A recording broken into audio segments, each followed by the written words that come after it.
I'm in Spain right now, and I took a moment to sit on the bench like I always do to people watch a little bit and just take a breath of fresh air. And I was reminded about how important the in-between moments are. I think a lot of times for people who have kind of found what it is that they'd want to do and would do it whether they were getting paid or not, like once you find that thing, you always want to do that thing. And in the era of social media, you also want to share that thing, whatever it is. You want to become a part of the reel, become a part of the streams, become a part of everything. You want to show everyone all the time that you're working because you don't want to be forgotten, right? Your ego doesn't want to be forgotten. Something that has mm, definitely assisted with me being able to embrace the in-between moments is my ability to slow down. I think before, when I was panicking through survival, I had a survival, I was in survival mode. I mean, I low key in many ways am still, but I've learned how to really just slow down and be present because whether or not you're in survival mode or not, like either way, if you're not present, the moment's going to pass and you will only be able to think about that moment retrospectively. Um, yeah, so, even though I'm an artist, there's still moments where, I want to wake up and just massage my feet with shea butter, right? Sometimes I want to burn some incense and just sit and look out the window. When I'm taking my strolls through Spain, sometimes the sun is just hitting so hard and there's so many benches. I'm like, I'm gonna sit down on a bench and like chill out for a minute. I'm reminded I have a camcorder and I bring my camcorder with me to um, record certain moments that I don't necessarily want on my phone. Like, though that will and is a gift to myself because I'm not using my camcorder and then immediately looking at what I've recorded or the photos that I've taken. These in between moments are gifts to yourself. It's okay to watch a film here and there. It's okay to binge watch a show. It's okay to read text that isn't directly related to your research. It's okay to, lounge in your bed for a little bit.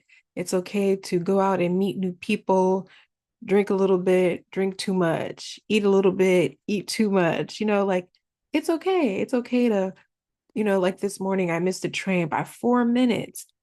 Now, a 10 year, like a version of me 10 years ago would have been panicking. I would have been sweating, like, oh my gosh, I'm late to work. Like, they're going to fire me, X, Y, and Z. What can you do? If you miss the train, I looked at the next time for the train. It came in about an hour and a half later. And I just sat there and waited. Like, I wasn't upset about it. I wasn't frustrated about it. I was a little bummed, for about a couple minutes. And then, well, the next one's coming soon. And that's the one that I'll take. I sat there and I people watched, people coming, getting on and off the train. They're going to work. They're grabbing their coffee, their teas. I seen this guy recording a video, people are carrying their children. And, I'm in an entirely different country, just embracing the moment. It's windy. So, like I giggled with this one lady because the gust of wind, it was so strong that we both turned at the same time to avoid any debris getting in our faces. And we giggled together. I remember one time I was waiting at the bus and Spain got a holiday for everything. They have a lot of religious holidays that they celebrate, like traditional holidays. And they rerouted the buses. So I'm sitting there, I'm waiting, and we both realized kind of at the same time, like, oh, the bus reroutes. So I asked her, like, where's that? She's like, oh, it's like over that way. So we start booking it. Mind you, I do not know this lady at all. We looked at each other and we just understood. One thing I like about being abroad is that even though I'm learning the language, sometimes the understanding, like another thing when it comes to like the language is sometimes it's all just somatic. Sometimes it's just some movement. Sometimes it's just like a human telepathy. We looked at each other And we started busting up laughing. We were running like together. We ran together because I didn't know where the bus was going to stop instead. So she was leading the way and we laughed together. We made it, brushed off the sweat, and we got on the bus together. I was headed to Bonaire, I believe. And that was just such a fun moment. That was a moment that I don't believe that I would have been able to experience if I had my AirPods on, if I was on my phone, and if I was afraid to connect with people around me and ask questions. Like those things are so important. These moments definitely inform my practice, they inform my research, they inform me just as a human being as I continue to evolve. And it's easy to get caught up in believing that you have to be, quote unquote, like executing something all the time. But I have a firm belief that the in between moments allow you to execute. You cannot execute without the in between moments. You can't make something from nothing. Something has to be conjured, something has to be doing. It there has to be some kind of rhythm, some movement, some switch of a cadence, a new cadence, evolving cadence, a becoming of you. That something is your becoming, and that is what turns into whatever it is that you'd like to execute, whether it be through writing, whether it be through a sculpture, a conversation, discourse, a video, showing up for yourself.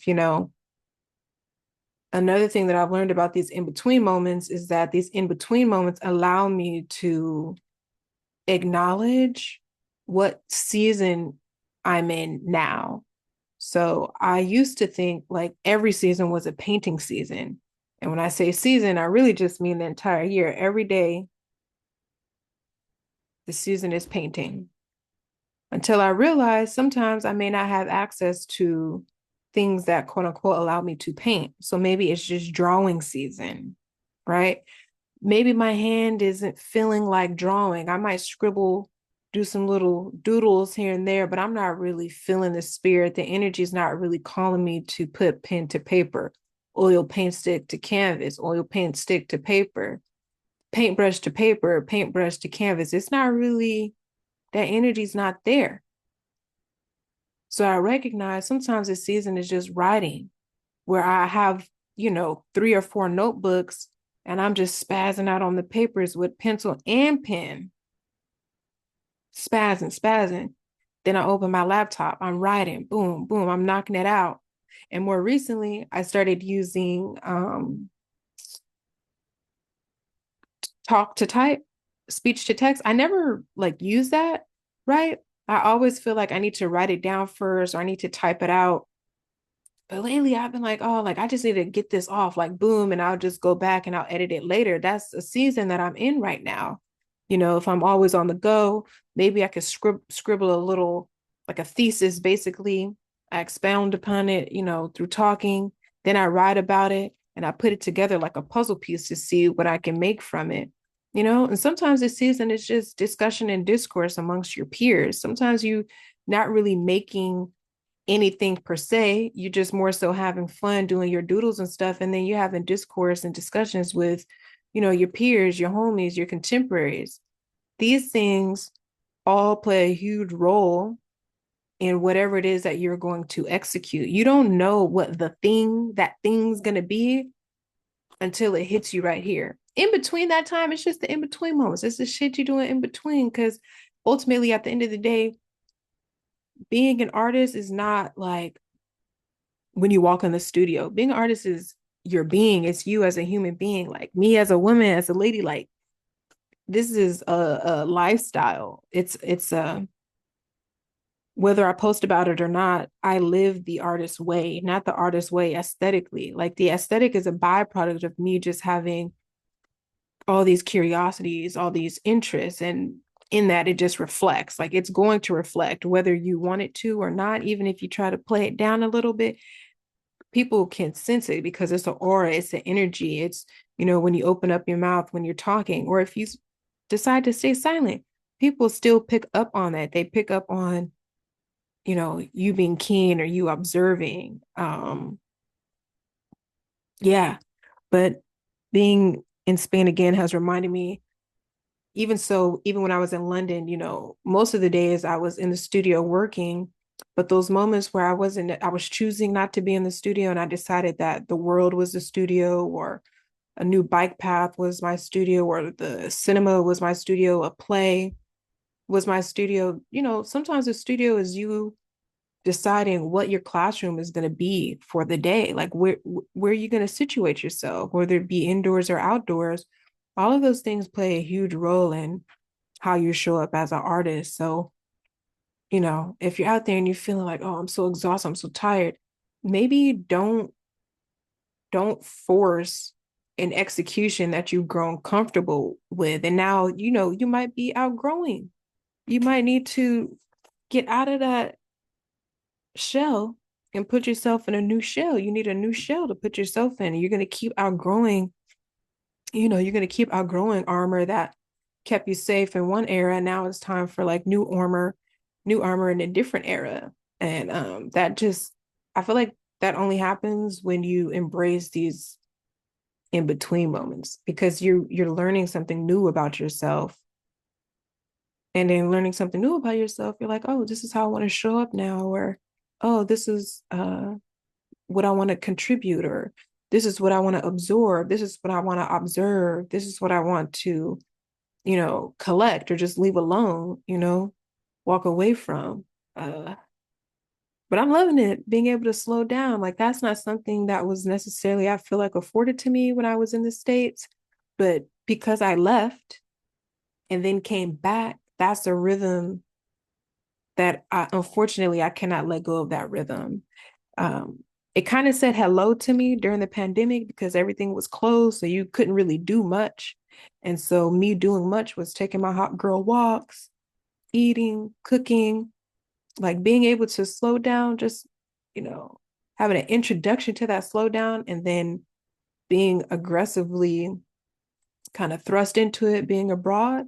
That's just something I'm not willing to give up. That cadence of being able to slow down, whatever it is that I'm doing, I want to have the opportunity to have complete control essentially over my time. Like my time is so valuable, and I don't just be giving it out willy-nilly like I used to. Like, oh, you can have some time, you can have some time. Like, nah, nigga, this time is mine. This time actually is mine.